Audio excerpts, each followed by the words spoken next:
Hello, everyone. My name is Jamie Rogers, and today I'll be presenting a case study on post-traumatic stress disorder. PTSD is an important condition for us as future APRNs because it appears across every care setting, often disguised as physical or emotional complaints. Our ability to identify, treat, and support these patients directly impacts long-term outcomes. Let's get started. So, what is PTSD?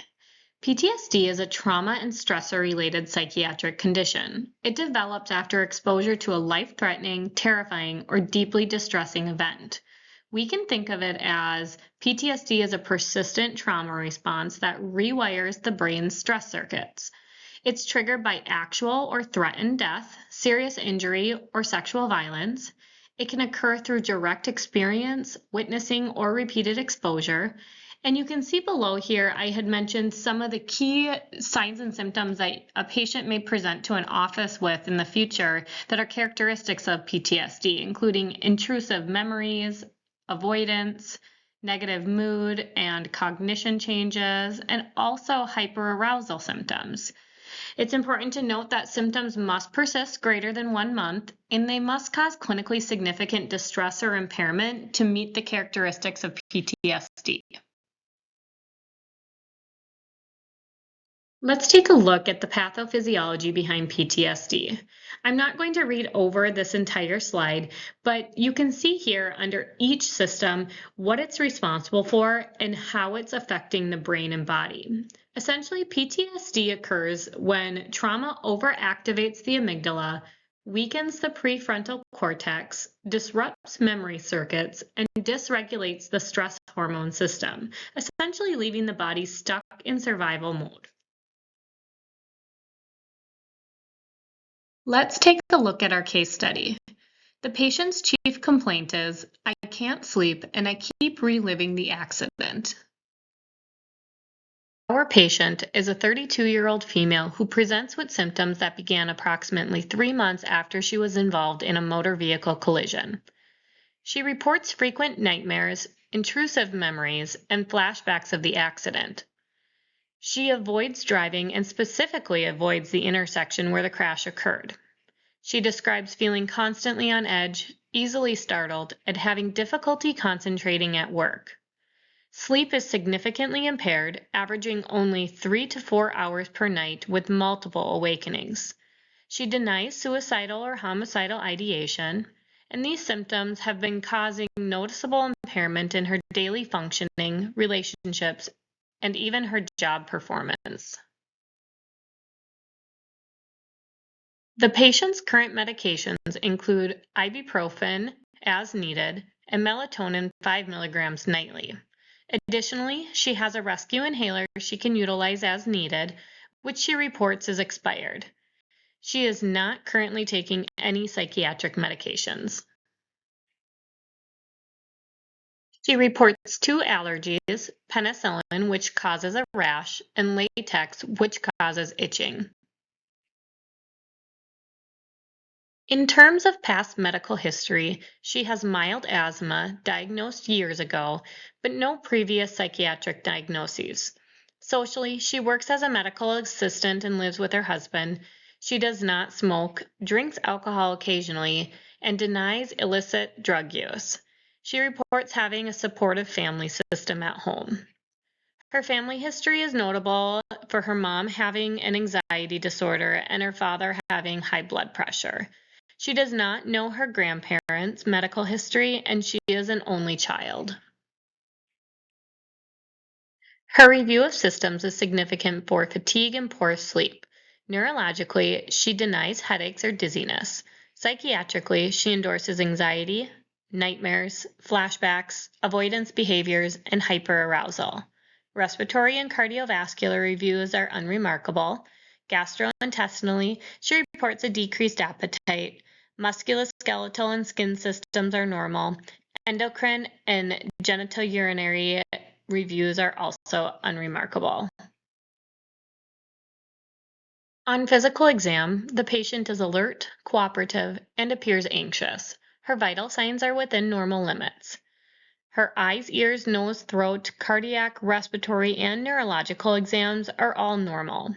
Psychiatric evaluation reveals an anxious affect, appropriate eye contact, and a logical, goal-directed thought process. She does not appear to have any hallucinations, delusions, or suicidal tendencies. She does, however, startle easily during the exam, which is consistent with hyperarousal symptoms. PTSD is primarily a clinical diagnosis guided by DSM-5 criteria, but labs were ordered today to rule out medical contributors to her fatigue, mood changes, and sleep disturbance. Her CBC showed normal white blood cell count, hemoglobin, and platelets, indicating no infection or anemia. The CMP demonstrated normal electrolytes, kidney function, liver enzymes, and glucose. Her TSH was 2.1, which is within the normal range, ruling out thyroid dysfunction as a contributor to her symptoms. The urine drug screen was negative for all substances, helping rule out substance-induced anxiety or sleep disturbance. All labs were within normal limits. There were two screening tools utilized during this office visit: the PHQ-9 to assess depressive symptoms and the PCL-5 to evaluate PTSD symptom severity.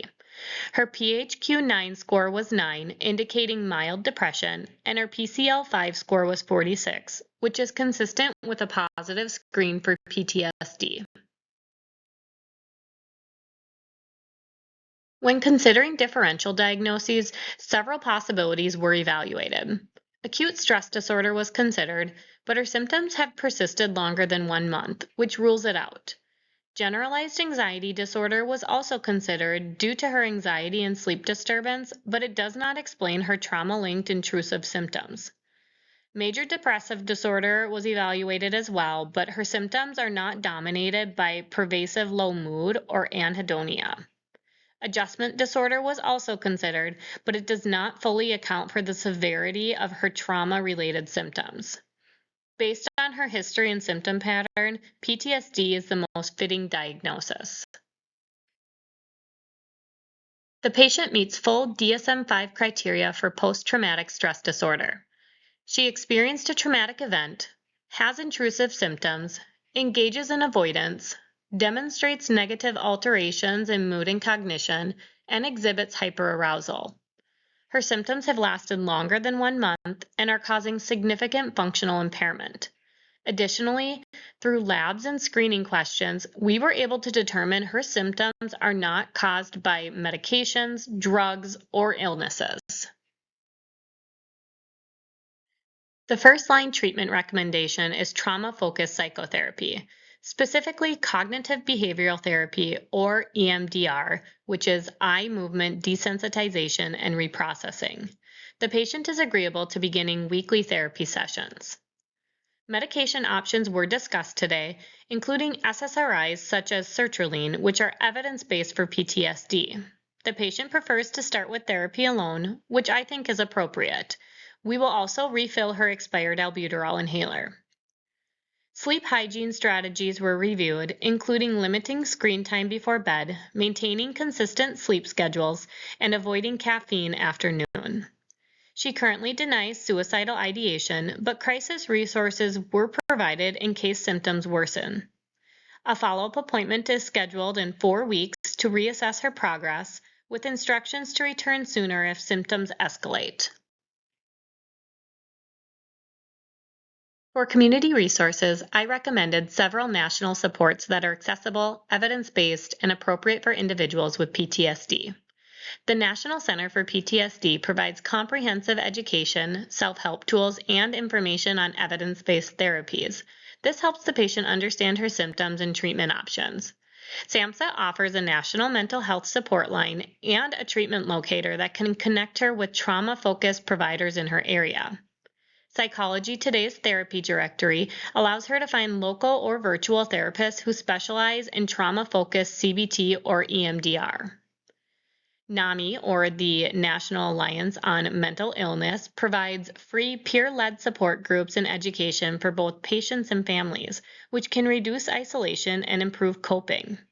And finally, National Crisis Support Resources offer 24/7 emotional support if her symptoms escalate. These resources promote safety, continuity of care, and empowerment throughout her recovery. PTSD is a complex condition, but with early recognition and evidence-based care, patients can experience meaningful recovery. This case study highlights how essential it is for us as APRNs to approach trauma with sensitivity, strong assessment skills, and trauma-informed mindsets. We are often the first clinicians to notice the patterns patients may not verbalize, and our ability to screen, diagnose, and initiate treatment can change the trajectory of someone's life. By combining compassionate communication, appropriate therapy referrals, medication management when needed, and consistent follow-up, we help patients feel safe, supported, and empowered in their healing. Ultimately, effective PTSD management is not just about treating symptoms. It's about restoring function, improving quality of life, and strengthening long-term resilience.